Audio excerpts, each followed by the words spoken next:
إن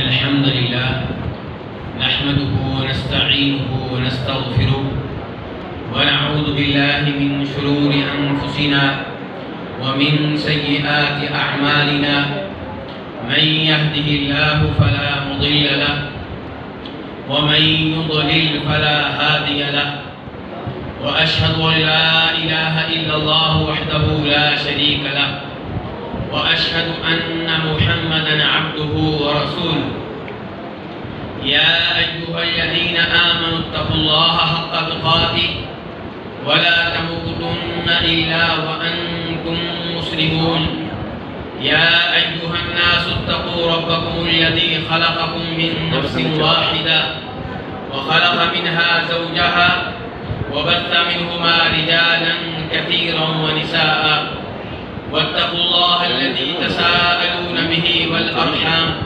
إن الله كان عليكم رقيبا يا أيها الذين آمنوا اتقوا الله وقولوا قولا سديدا يصلح لكم أعمالكم ويغفر لكم ذنوبكم ومن يطع الله ورسوله فقد فاز فوزا عظيما أما بعد فإن خير الحديث كتاب الله وخير الهدي هدي محمد صلى الله عليه وسلم وشر الأمور محدثاتها وكل محدثة بدعة وكل بدعة ضلالة وكل ضلالة في النار قال تعالى إنما يريد الله ليذهب عنكم الرجس أهل البيت ويطهركم تطهيرا ہر قسم کی حمد و ثنا اللہ رب العزت کے لیے جو ہم سب کا خالق مالک اور رازق ہے۔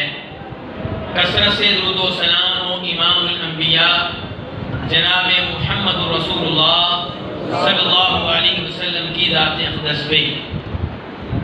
آج کے اس عظیم الشان پروگرام میں میں اہل بیت کے تعلق سے گفتگو کرنا چاہوں گا کہ اہل بیت کون کون ہیں اور کون سے وہ لوگ ہیں جو اہل بیت میں سے ہیں لیکن اہل بیت کا نام لینے والے انہیں اہل بیت میں سے شمار کرنے کے لیے تیار نہیں ہیں۔ دوسرے نمبر پہ اہل بیت کے فضائل کیا ہیں اور حقوق کیا ہیں۔ تیسرے نمبر پہ اہل بیت کے نام پہ کیا غلطیاں ایسی ہیں جن کا ارتکاب کیا جاتا ہے اور جن کی وجہ سے انسان اہل بیت سے محبت کرنے کی بجائے ان کی اور اللہ تعالیٰ کی اور نبی علیہ السلام کی اور صحابہ کرام کی توہین اور گستاخی کا مرتکب ہوتا ہے۔ تو اہل بیت کون ہیں؟ اہل بیت میں سب سے پہلے کون داخل ہوگا؟ اس کے لیے ہم نے یہ جاننا ہے کہ اہل بیت جو لفظ ہے اس کا معنی کیا ہے۔ جی اہل بیت کا معنی کیا ہے؟ بیت کس کو کہتے ہیں؟ گھر کو۔ اہل بیت گھر والے۔ تو آپ کسی چھوٹے سے بچے سے پوچھ لیں کہ گھر کس سے بنتا ہے، گھر کا آغاز کس سے ہوتا ہے، وہ آپ کو جواب دے گا کہ گھر بنتا ہے بیوی سے۔ بیوی نہ ہو تو کوئی گھر نہیں ہے۔ بیوی آتی ہے تو انسان کا گھر بننا شروع ہوتا ہے۔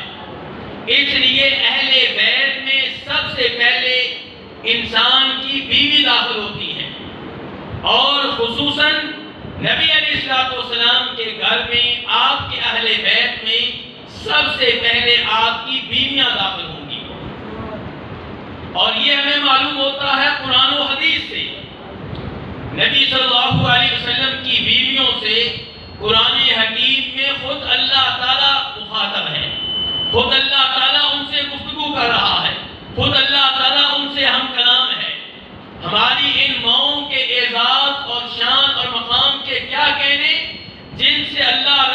العزت براہ راست گفتگو کر رہے ہیں۔ اللہ تعالیٰ سورہ احزاب میں کہتے ہیں یا نساء النبی، اے نبی کی بیویوں، لستن کأحد من النساء، تم شان کے لحاظ سے، مقام کے لحاظ سے عام عورتوں کی طرح نہیں ہو۔ تو نبی علیہ السلام کی بیویوں کی شان اور ان کا مقام و مرتبہ دیگر عورتوں سے بڑھ کر ہے۔ اللہ رب العزت بہت سی آیات میں مسلسل ان سے مخاطب ہے، اور ایک جگہ پہ اللہ تعالیٰ کہتے ہیں وَقَرْنَ فِي بُيُوتِكُنَّ، کہ اے نبی کی بیویوں اپنے گھروں میں بیٹھی رہو، اپنے گھروں میں ٹک کر بیٹھی رہو۔ اور میرے بھائیوں، ہم نے یہ گفتگو صرف دوسروں کے لیے نہیں کرنی، اپنے لیے بھی کرنی ہے کہ نبی علیہ السلام کی بیویوں سے کہا جا رہا ہے کہاں پہ رہو؟ اپنے گھروں میں رہو۔ اس سے پتہ چلا کہ عورتوں کو بغیر کسی ضرورت کے اپنے گھروں سے نہیں نکلنا چاہیے۔ عورت کی زندگی عام طور پہ اپنے گھر میں گزرنی چاہیے۔ ہاں کسی حاجت کے لیے، کسی ضرورت کے لیے بازار جا سکتی ہے، کسی اور جگہ جا سکتی ہے، لیکن عام طور پہ اسے گھر میں رہنا چاہیے۔ وَلَا تَبَرَّجْنَ تَبَرُّجَ الْجَاهِلِيَّةِ الْأُولَىٰ، زمانہ کفر کی عورتیں میک اپ کر کے تیار ہو کر بے پردہ گھروں سے باہر نکلا کرتی تھی، تم نے یہ کام نہیں کرنا۔ وَأَقِمْنَ الصَّلَاةَ، نماز قائم کرتی رہنا۔ وَآتِينَ الزَّكَاةَ، زکات ادا کرتی رہنا۔ وَأَطِعْنَ اللَّهَ وَرَسُولَهُ، اللہ اور اللہ کے رسول کے ہر آرڈر کی تعمیل کرتی رہنا۔ یہ اللہ تعالیٰ کن سے مخاطب ہیں؟ جی نبی علیہ السلام کی بیویوں سے۔ اور جو الفاظ اللہ نے استعمال کیے ہیں وہ مردوں والے الفاظ ہیں یا عورتوں والے؟ عورتوں والے الفاظ ہیں۔ ان الفاظ میں مرد داخل نہیں ہے۔ اس کے بعد اللہ تعالیٰ کہتے ہیں انما یرید اللہ لیذھب عنکم الرجس اہل البیت ویطہرکم تطہیرا، کہ اے نبی کے گھر والوں، اللہ رب العزت تم سے گندگی کو دور رکھنا چاہتا ہے اور تمہیں پاک صاف دیکھنا چاہتا ہے۔ تو اہل بیت کا لفظ استعمال کیا اللہ تعالیٰ نے کہ اے نبی کے گھر والوں، تو اس میں سب سے پہلے کون داخل ہوں گے؟ جن سے اللہ مخاطب ہے، جن سے اللہ گفتگو کر رہے ہیں، جن سے اللہ تعالیٰ ہم کلام ہیں۔ اور اس کے بعد میں اللہ تعالیٰ کہتے ہیں وَاذْكُرْنَ مَا يُتْلَىٰ فِي بُيُوتِكُنَّ مِنْ آيَاتِ اللَّهِ وَالْحِكْمَةِ، کہ اے نبی کی بیویوں، تمہارے گھروں میں قرآن نازل ہوتا ہے، تمہارے گھروں میں اللہ کے کلام کی تلاوت ہوتی ہے، اس کلام کی تم بھی تلاوت کرتی رہنا، اس کا ذکر تم بھی کرتی رہنا۔ تو اہل بیت کا لفظ استعمال کرنے سے پہلے اللہ رب العزت عورتوں والے الفاظ استعمال کرتے ہوئے نبی علیہ السلام کی بیویوں سے مخاطب ہیں، اور اہل بیت کا لفظ استعمال کرنے کے بعد اللہ تعالیٰ عورتوں والے الفاظ استعمال کرتے ہوئے نبی علیہ السلام کی بیویوں سے مخاطب ہیں۔ اسی لیے بہت بڑے مفسر امام ابن کثیر رحمہ اللہ فرماتے ہیں کہ یہ آیت اس بارے میں نص ہے کہ نبی علیہ السلام کی بیویاں اہل بیت میں سب سے پہلے داخل ہیں، اور اس میں سب سے پہلے وہ شامل ہیں۔ معاملہ واضح ہے، لیکن اعتراض کرنے والے اعتراض کریں گے۔ پہلا اعتراض ان کا یہ ہوگا کہ تمہاری کتاب صحیح مسلم، اس سے پتہ چلتا ہے کہ اہل بیت کون ہیں۔ وہ کہیں گے کتاب تمہاری ہے، اور وہ حدیث جو حدیث کسا کے نام سے معروف ہے، چادر والی حدیث، اس کا پہلے بھی آپ تذکرہ سن چکے ہوں گے۔ روایت کرنے والی کون؟ ام المومنین عائشہ رضی اللہ تعالی عنہا۔ وہ کہیں گے روایت کرنے والی صحابیہ وہ جنہیں تم اپنی ماں مانتے ہو، جن کے ساتھ تم محبت کرتے ہو، جن کے ساتھ تم عقیدت رکھتے ہو، وہ کہتی ہیں کہ نبی علیہ السلام کے پاس سیاہ رنگ کی چادر تھی، آپ کے پاس حسن آئے، آپ نے جناب حسن کو اس چادر میں داخل کر لیا، جناب حسین آئے، ان کو بھی اس چادر میں داخل کر لیا، جناب فاطمہ آئیں، ان کو بھی اس چادر میں داخل کر لیا، جناب علی آئے، ان کو بھی اس چادر میں داخل کر لیا۔ اور پھر یہ آیت پڑھی انما یرید اللہ لیذھب عنکم لکم الرزق اہل البیت ویطہرکم تطہیرا، کہ اے نبی کے گھر والوں اللہ تعالیٰ تمہیں گندگی سے دور رکھنا چاہتا ہے۔ تو مسلم شریف کی یہ حدیث کیا بتا رہی ہے کہ اہل بیت کون ہیں؟ جناب علی۔ اہل بیت کون ہیں؟ ان کے بیٹے حسن و حسین۔ آل بیت کون ہیں؟ جناب فاطمہ۔ کتنے ہوئے؟ 4۔ اور 5 نمبر پہ کون؟ جی 5 نمبر پہ کون؟ خود نبی صلی اللہ علیہ وسلم۔ اور یہی وہ 5 ہیں جن کو وہ 5 پاک کہتے ہیں۔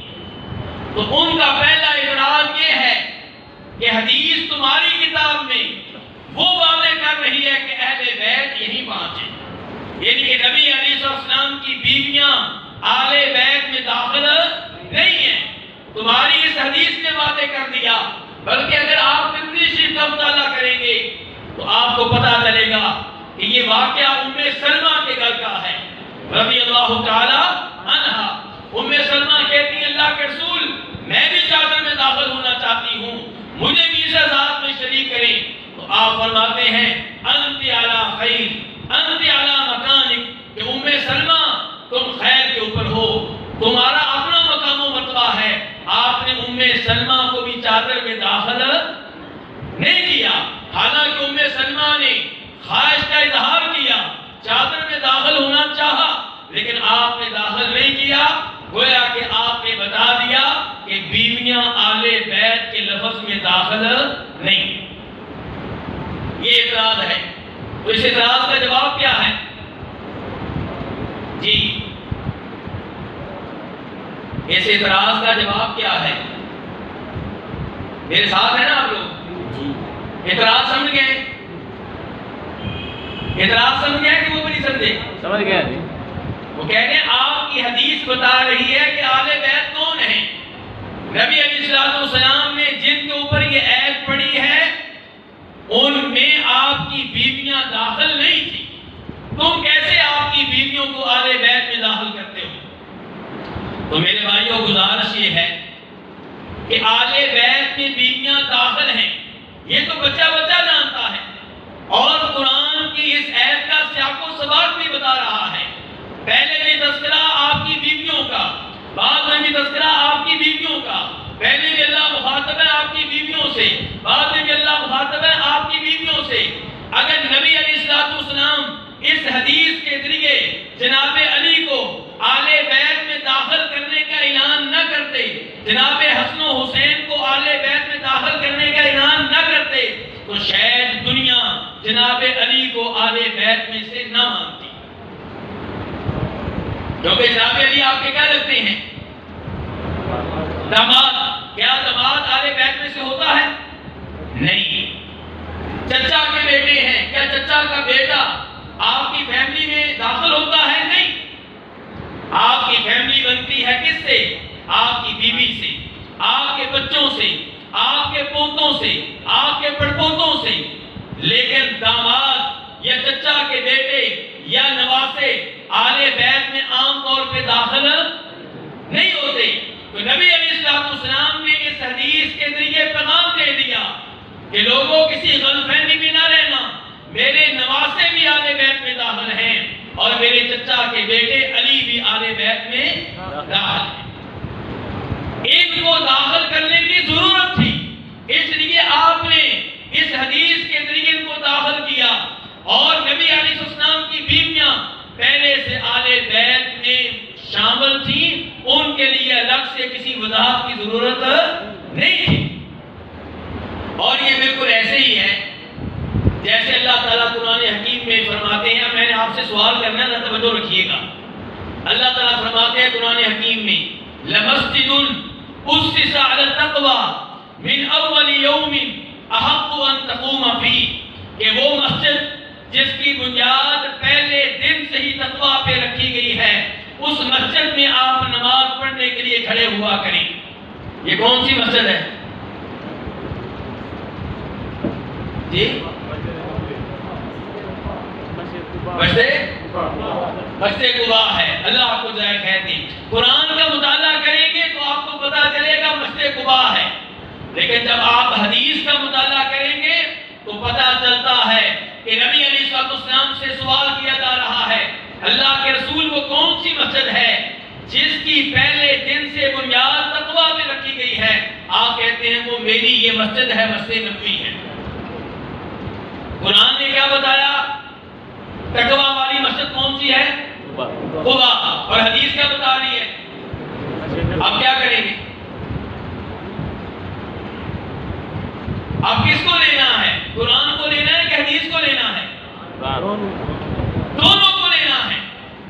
قرآن بھی اللہ کی طرف سے اور نبی علیہ السلام کی احادیث بھی اللہ رب العزت کی طرف سے۔ نہ قرآن غلط ہو سکتا ہے نہ آپ کی احادیث غلط ہو سکتی ہیں، دونوں کو لینا ہے۔ قرآن نے بتا دیا کہ مسجد قباء وہ مسجد ہے جس کی بنیاد اخلاص پہ رکھی گئی، جس کی بنیاد تقویٰ پہ رکھی گئی، اور حدیث نے بتا دیا کہ مسجد نبوی بھی وہ مسجد ہے جس کی بنیاد تقویٰ اور اخلاص پہ رکھی گئی۔ دونوں باتیں اپنی جگہ پہ درست ہیں۔ یہی صورتحال اس آیت کی ہے کہ انما یرید اللہ لیذھب عنکم الرجس اہل البیت۔ اس آیت کا سیاق و سباق بتا رہا ہے کہ نبی علیہ السلام کی بیویاں آل بیت میں داخل ہیں، اور حدیث نے بتا دیا کہ جناب علی بھی آل بیت میں داخل ہیں، حسن و حسین بھی آل بیت میں داخل ہیں۔ دوسرا اعتراض، ذرا اعتراض دھیان سے سنیے گا، اعتراض آپ سمجھیں گے تو جواب دے سکیں گے، ورنہ کل کو آپ کی کسی سے گفتگو ہوگی تو پھر آپ نے کسی نہ کسی کو فون کرنا ہے، پھر آپ نے کہنا مولوی صاحب جلدی جواب نہیں دیتے۔ جب جواب دیا جاتا ہے تب آپ دھیان سے سنتے نہیں۔ آپ کو پتا ہے کہ کس وقت ان لوگوں کو قوت دے دی گئی ہے جو صحابہ کرام سے محبت نہیں رکھتے، جو صحابہ کرام کی توہین کرتے ہیں، جو صحابہ کرام کی گستاخیاں کرتے ہیں۔ اس لیے صبح و شام واٹس ایپ کے ذریعے، فیس بک کے ذریعے ایسی پوسٹیں نشر کی جا رہی ہیں جن میں قرآن کے اوپر اعتراض ہوتا ہے، احادیث کے اوپر اعتراض ہوتا ہے، صحابہ کرام کے اوپر اعتراض ہوتا ہے۔ تو اس فتنے کے زمانے میں، شکوک و شبہات کے زمانے میں انسان کو معلوم ہونا چاہیے کہ میرے اوپر کیا اعتراض ہو سکتا ہے اور اس اعتراض کا کیا جواب ہے۔ دوسرا اعتراض اس آیت کے تعلق سے یہ ہو سکتا ہے اور کیا جاتا ہے کہ آپ الفاظ پہ غور کریں۔ انما یرید اللہ لیذھب عنکم، عنکم یہ لفظ مذکر کا ہے کہ مؤنث کا ہے؟ مذکر کا ہے۔ ان کے سیاق و سباق تو نبی علیہ السلام کی بیویوں کے بارے میں ہے۔ اس جملے سے پہلے گفتگو آپ کی بیویوں سے ہو رہی ہے، اس جملے کے بعد گفتگو آپ کی بیویوں سے ہو رہی ہے۔ الفاظ پہلے بھی مؤنث کے ہیں، بعد میں بھی مؤنث کے ہیں، لیکن جب اللہ نے آل بیت کا نام لینا چاہا تب اللہ نے مذکر کے الفاظ استعمال کیے ہیں، مردوں والے الفاظ استعمال کیے ہیں، مؤنث کے الفاظ استعمال نہیں کیے، عورتوں والے استعمال نہیں کیے۔ تو اب بتائیں کہ آپ کی بیویاں اس جملے میں کیسے داخل ہوں گی؟ تو گزارش یہ ہے کہ اللہ رب العزت نے پہلے گفتگو کی ہے صرف آپ کی بیویوں سے، بعد میں گفتگو کی ہے صرف آپ کی بیویوں سے، اور اس جملے میں اللہ نے گفتگو کی ہے آپ کی بیویوں سے اور دیگر اہل بیت سے بھی۔ اہل بیت صرف آپ کی بیویاں نہیں ہیں، نبی علیہ السلام سب سے پہلے اہل بیت میں داخل ہیں، اور آپ مرد ہیں یا مرد نہیں ہیں؟ آپ مرد ہیں۔ تو جب بھی قرآن مردوں اور عورتوں سے مخاطب ہوتا ہے تو پھر قرآن وہ لفظ استعمال کرتا ہے جو مردوں کے ہوتے ہیں۔ پورا قرآن تقریباً ایسے ہی ہے کہ اللہ رب العزت جب کہتے ہیں وَأَقِیمُوا الصَّلَاةَ، نماز قائم کرو، یہ لفظ مذکر کا ہے، مردوں والا ہے۔ کیا اس کے حکم میں عورتیں داخل ہیں یا داخل نہیں ہیں؟ جی داخل ہیں۔ تو اللہ رب العزت نے جب یہ کہنا چاہا کہ اے نبی کے گھر والوں، اللہ رب العزت تمہیں گندگی سے دور رکھنا چاہتا ہے، تب اللہ تعالیٰ نے نبی علیہ السلام کی بیویوں کو بھی آل بیت میں داخل کرنا چاہا، اور نبی علیہ السلام بھی اس میں داخل ہیں، اور دیگر وہ مرد حضرات جو آپ کی فیملی میں سے ہیں وہ بھی اس میں داخل ہیں، حسن و حسین بھی اس میں داخل ہیں، جناب علی بھی اس میں داخل ہیں۔ اس لیے اللہ رب العزت نے یہاں پہ مردوں والے الفاظ استعمال کیے ہیں، اور یہ کوئی عجیب بات نہیں ہے۔ اس کے علاوہ بھی آپ کو قرآن حکیم سے ایسے نمونے مل جائیں گے. مثال کے طور پہ اللہ رب العزت قرآن حکیم میں بیان کرتے ہیں کہ اللہ نے فرشتے بھیجے تھے ابراہیم علیہ السلام کے گھر میں، اور وہ خوشخبری لے کر آئے کہ اللہ تعالیٰ ابراہیم علیہ السلام کو اسماعیل علیہ السلام کے بعد ایک بیٹا اور دیں گے. کیا نام ہوگا اس کا؟ اسحاق. اور ساتھ ہی یہ کہ اسحاق علیہ السلام کی اولاد سے پوتا ملے گا جس کا نام کیا ہوگا؟ یعقوب. یہ خوشخبری دی جا رہی ہے. اور فرشتے مخاطب کس کو کر رہے ہیں؟ ابراہیم علیہ السلام کی وائف کو. مرد کو مخاطب کر رہے ہیں کہ عورت کو؟ جی عورت کو. کس کو؟ جی ابراہیم علیہ السلام کی وائف کو. کس کی والدہ ہیں؟ اسحاق علیہ السلام کی والدہ ہیں. ان کو مخاطب کر کے کہتے ہیں کہ ہم آپ کو بیٹا دینے والے ہیں، بیٹے کے بعد پوتا بھی دیں گے. تو وہ آگے سے کہتی ہیں کہ میں تو بوڑھی ہو چکی، میں تو بانجھ ہوں، میرا خامد بھی بوڑھا ہے، اس عمر میں مجھے بیٹا ملے گا. تعجب کا اظہار کیا کس نے؟ جی اسحاق علیہ السلام نے. ابراہیم علیہ السلام کی وائف نے، بیگم نے. تو فرشتوں نے کہا تھا کس کو مخاطب کر کے؟ ابراہیم علیہ السلام کی بیوی کو مخاطب کر کے کہا تھا اتعجبین من امر اللہ رحمت اللہ وبرکاتہ علیکم اہل البیت. آپ کو تعجب ہو رہا ہے اللہ کے معاملے میں؟ اللہ کے لیے کیا مشکل ہے بیٹا دینا؟ چاہے کوئی جوان ہو چاہے کوئی بوڑھا ہو، اللہ جب بیٹا دینے پہ آئے تو اللہ کے سامنے کیا رکاوٹ ہے؟ یہ الفاظ استعمال کیے گئے ہیں مؤنث کے عورتوں والے، اتعجبین من امر اللہ. لیکن جب آل بیت کا جملہ استعمال کرنے کی باری آئی تو کیا کہا؟ رحمت اللہ وبرکاتہ علیکم اہل البیت. اللہ کی رحمتیں ہوں اور اللہ کی برکتیں ہوں تم پہ اے نبی ابراہیم کے گھر والوں. اب الفاظ کون سے استعمال کیے گئے ہیں؟ مذکر کے. حالانکہ جس سے گفتگو کر رہے ہیں وہ کون ہے؟ مؤنث، اور وہ بھی ایک دو نہیں. لیکن چونکہ ابراہیم علیہ السلام بھی اس میں داخل ہیں، اسماعیل علیہ السلام بھی اس میں داخل ہیں، اسحاق علیہ السلام نے بھی اس میں داخل ہونا ہے، یعقوب علیہ السلام نے بھی اس میں داخل ہونا ہے، یوسف علیہ السلام نے بھی اس میں داخل ہونا ہے. اس لیے جب یہ جملہ بولنے کی باری آئی تو مذکر کے الفاظ استعمال کیے گئے. کیا کہا؟ اللہ کی رحمتیں ہوں اور اللہ کی برکتیں ہوں تم پہ اے ابراہیم نبی کے گھر والوں. یہاں پہ بھی اہل البیت کا لفظ استعمال کیا گیا ہے، اور اس میں ابراہیم علیہ السلام کی وائف کو، بیگم کو سب سے پہلے داخل کیا گیا. تو پتہ چلا کہ آل بیت میں سب سے پہلے نبی علیہ السلام کی بیویاں داخل ہیں، اور آل کے لفظ میں بھی نبی علیہ السلام کی بیویاں داخل ہیں. ان کے اوپر زکوٰۃ حرام تھی جیسے باقی آل بیت پہ زکوٰۃ حرام تھی. امام ابن ابی شیبہ اپنی مشہور و معروف کتاب المصنف میں روایت کرتے ہیں کہ خالد بن سعید نے جناب عائشہ کو زکوٰۃ کی گائے بھیجی تو جناب عائشہ نے لینے سے انکار کر دیا اور کہا کہ ہم آل محمد صلی اللہ علیہ وسلم، ہمارے لیے زکوٰۃ لینا جائز نہیں ہے. تو آل میں اور نبی علیہ السلام کے آل بیت میں آپ کی بیویاں سب سے پہلے داخل ہیں. دوسرے نمبر پہ آل بیت میں آپ کی اولاد اور آپ کی بیٹیاں داخل ہیں. اور آپ کی بیٹیاں کتنی ہیں؟ 4. افسوس سے کہنا پڑتا ہے آل بیت کا نام استعمال کرنے والے آپ کی 3 بیٹیوں کو آپ کی بیٹیاں ماننے کے لیے تیار نہیں ہیں، جبکہ ان کا یہ عقیدہ قرآن کے خلاف ہے. اللہ تعالیٰ کہتے ہیں یا ایھا النبی قل لازواجک وبناتک ونساء المؤمنین یدنین علیہن من جلابیبہن. اے نبی آپ اپنی بیویوں سے کہہ دیں، وبناتک اور اپنی، یہ نہیں کہا بیٹی سے کہہ دیں، کیا کہا؟ اپنی بیٹیوں سے کہہ دیں. پتا چلا آپ کی صرف ایک بیٹی نہیں بلکہ کئی بیٹیاں ہیں. تو اللہ تعالیٰ کہہ رہے ہیں اے نبی آپ اپنی بیویوں سے کہہ دیں، اپنی بیٹیوں سے کہہ دیں، مومنوں کی عورتوں سے کہہ دیں کہ وہ پردہ کیا کریں, اپنے اوپر بڑی چادر لیا کریں. تو پتہ چلا کہ نبی علیہ السلام کی بیویاں ایک سے زیادہ ہیں اور وہ 4 ہیں, اور یہ چاروں کی چاروں آل بیت میں سے ہیں. تیسرے نمبر پہ آل بیت میں کون ہیں؟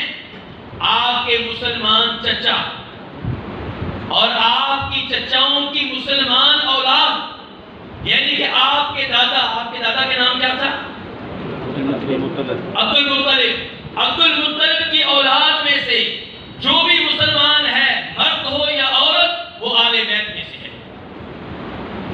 اب اس کی کیا دلیل ہے؟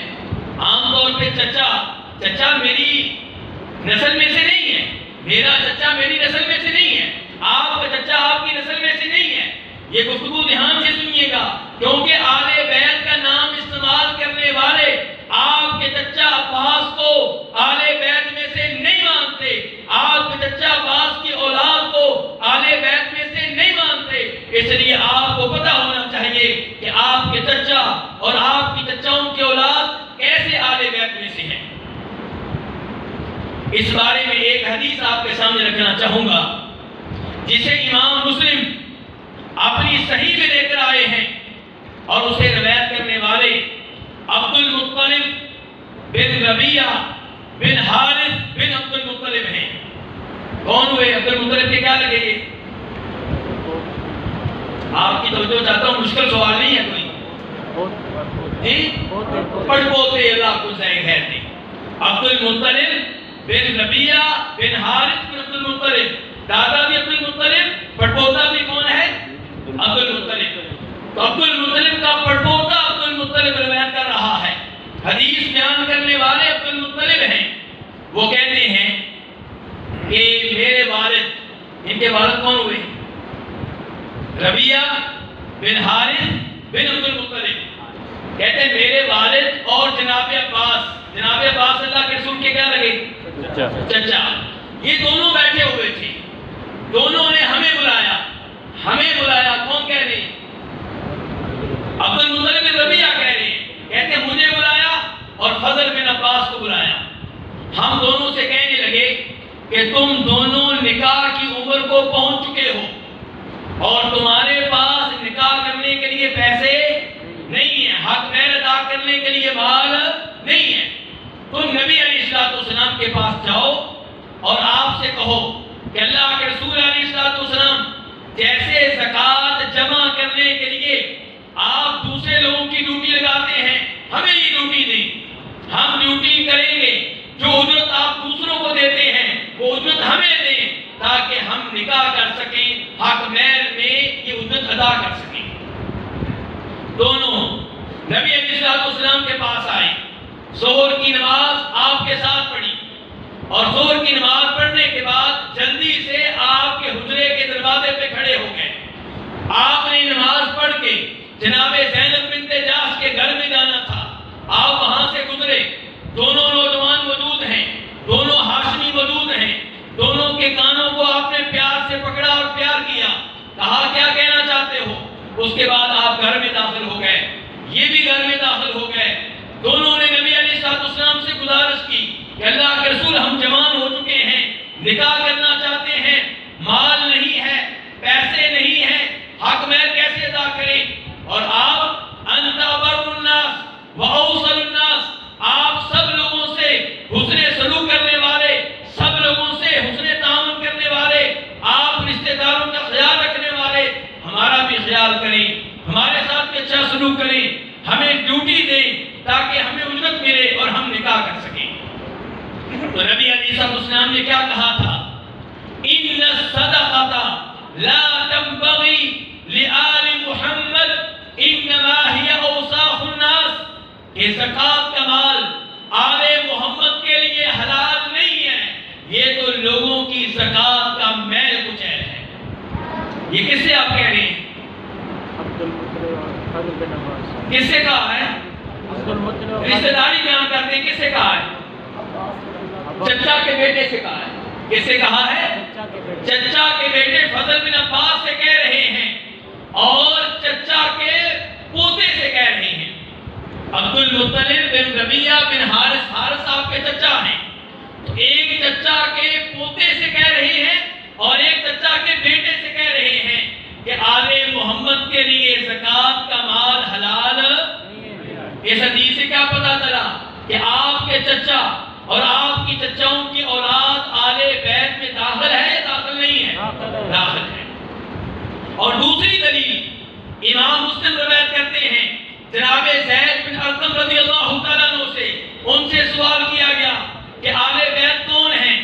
کہنے لگے آل بیت وہ ہیں جن پہ زکوٰۃ لینا حرام ہے۔ انہوں نے کہا، پوچھنے والوں نے کہا وہ کون ہیں؟ کہنے لگے نمبر 1 آل علی۔ کس کی اولاد؟ جناب علی اور ان کی اولاد۔ نمبر 2 آل جعفر، یہ کون ہیں؟ آپ کے چچا زاد، جناب علی کے بھائی۔ تو یہ جعفر جو ہیں آپ کے داماد نہیں ہیں، تو ان کے اوپر زکوٰۃ کیوں حرام ہے؟ اس لیے کہ چچا کے بیٹے ہیں اور مسلمان ہیں۔ تیسرے نمبر پہ کہا آل عقیل، یہ بھی کون ہے؟ چچا کے بیٹے۔ اور چوتھے نمبر پہ کہا آل عباس، یعنی کہ نبی علیہ السلام کے چچا اور ان کی اولاد، یہ آل بیت میں سے ہے۔ تو پتہ چلا کہ آل بیت میں 3 طرح کے گروہ داخل ہیں۔ نمبر 1 آپ کی بیویاں، نمبر 2 آپ کی اولاد، آپ کی بیٹیاں، تیسرے نمبر پہ آپ کے دادا عبد المطلب کی اولاد میں سے جو بھی مسلمان ہے، مرد ہو یا عورت ہو، وہ آپ کی اولاد، وہ آپ کی فیملی میں سے ہے، آل بیت میں سے ہے۔ اچھا جی، ابو لہب آپ کا چچا ہے، آل بیت میں سے ہے؟ کیوں؟ مسلمان نہیں ہے۔ تو آج بھی اگر کوئی آدمی یہ دعویٰ کرتا ہے کہ میں نبی علیہ السلام کی نسل میں سے ہوں، میں سید ہوں، لیکن توحید پہ نہیں ہے، کفر و شرک پہ ہے، تو ہم اس کو آل بیت میں سے نہیں مانیں گے۔ آل بیت کی وجہ سے اس کی کوئی عزت نہیں ہوگی، اسے کوئی احترام نہیں دیا جائے گا۔ میرے بھائیوں، یہ تھا آل بیت کا تعارف۔ اب دیکھنا یہ ہے کہ ان کے فضائل کیا ہیں۔ اس بارے میں پہلے نمبر پہ وہ آیت جس کا پہلے بھی تذکرہ ہو چکا ہے، قرآن آل بیت کی شان بیان کرتے ہوئے کہتا ہے انما یرید اللہ لیذھب عنکم الرجس اہل البیت، کہ اے نبی کے گھر والوں، اللہ تعالیٰ تم سے گندگی کو دور کرنا چاہتا ہے، تم سے گندگی کو دور کرنا چاہتا ہے۔ تو یہ ان کی پہلی شان ہے، پہلا مقام و مرتبہ ہے۔ دوسرے نمبر پہ نبی علیہ السلام کی ایک حدیث سے پتہ چلتا ہے کہ آل بیت کی شان کیا ہے۔ امام مسلم رحمہ اللہ روایت کرتے ہیں جناب واصلہ بن اسقا رضی اللہ تعالیٰ عنہ سے، وہ کہتے ہیں کہ نبی علیہ السلام نے ارشاد فرمایا کہ اللہ تعالیٰ نے اسماعیل علیہ السلام کی اولاد میں سے کنانہ کو چن لیا۔ کن کو چن لیا؟ کنانہ کو۔ اور کنانہ میں سے اللہ نے چن لیا قریشیوں کو، اور قریشیوں میں سے ہاشمیوں کو، اور ہاشمیوں میں سے اللہ تعالیٰ نے مجھے چن لیا۔ تو اللہ تعالیٰ نے نبی علیہ السلام کو کن میں سے چن لیا؟ ہاشمیوں میں سے۔ تو یہ ہاشمیوں میں سے جو لفظ ہے، اس سے پتہ چلتا ہے کہ بنو ہاشم یہ آل بیت میں سے ہیں، اور اگر یہ مسلمان ہیں تو انہیں وہ سارے اعزازات ملیں گے، وہ سارے فضائل ملیں گے، وہ ساری عزت ملے گی جو آل بیت کے لیے ہے۔ امام مسلم ایک اور حدیث روایت کرتے ہیں جناب زید بن ارقم رضی اللہ تعالیٰ عنہ سے کہ نبی علیہ السلام حج کے بعد تشریف لا رہے ہیں مدینہ کی طرف، اور آپ ایک مقام پہ رکے جس کا نام ہے غدیر خم۔ آپ سے نام سننا چاہوں گا، کیا نام ہے؟ غدیر خم۔ یہ کہاں پہ ہے؟ کوئی بھائی بتا سکتا ہے کہاں پہ یہ؟ مکہ سے 175 کلومیٹر کے فاصلے پہ۔ کتنے کلومیٹر؟ یہ بڑی اہم بات ہے، یہ بلا وجہ نہیں بتا رہا، کیونکہ یہ حدیث بنیادی طور پہ بالکل صحیح ہے، لیکن اس حدیث میں کئی الفاظ اپنی طرف سے داخل کیے جاتے ہیں، اور پھر دعویٰ کیا جاتا ہے کہ نبی علیہ السلام نے اس موقع پہ جناب علی کی خلافت کا اعلان کیا تھا۔ ہم کہتے ہیں کہاں پہ کیا تھا؟ کہتے ہیں غدیر خم میں کیا تھا، جہاں پہ پوری دنیا جمع تھی، جہاں سے لوگوں نے اپنے آپ نے راستے الگ کر لینے تھے، آپ نے لوگوں کے الگ ہونے سے پہلے جناب علی کی خلافت کا اعلان کیا، جبکہ یہ بات درست نہیں ہے۔ جب آپ 175 کلومیٹر دور آ چکے ہیں تو مکہ والے کہاں ہیں؟ جی مکہ والے مکہ میں، اور طائف والے طائف چلے گئے، یمن والے یمن چلے گئے، عراق والے اب تو آپ کے پاس صرف اہل مدینہ ہے، ساری دنیا نہیں ہے، سب صحابہ کرام نہیں ہیں، صرف آپ کے ساتھ اہل مدینہ ہیں، اور ان سے آپ نے گفتگو کی ہے۔ گفتگو کرتے ہوئے پہلے اللہ کی حمد و ثنا بیان کی، لوگوں کو وعظ و نصیحت کی، اس کے بعد کہا کہ لوگوں میری بات دھیان سے سن لو، میں بشر ہوں، میں انسان ہوں، اللہ رب العزت کی طرف سے آنے والا میری روح قبض کرنے کے لیے آئے گا، اور میں اس کی دعوت پہ لبیک کہہ دوں گا، میں دنیا سے رخصت ہو جاؤں گا۔ میں تم میں دو عظیم چیزیں چھوڑے جا رہا ہوں، نمبر ایک اللہ کی کتاب، نمبر ایک کون سی چیز؟ اللہ کی کتاب۔ فرمایا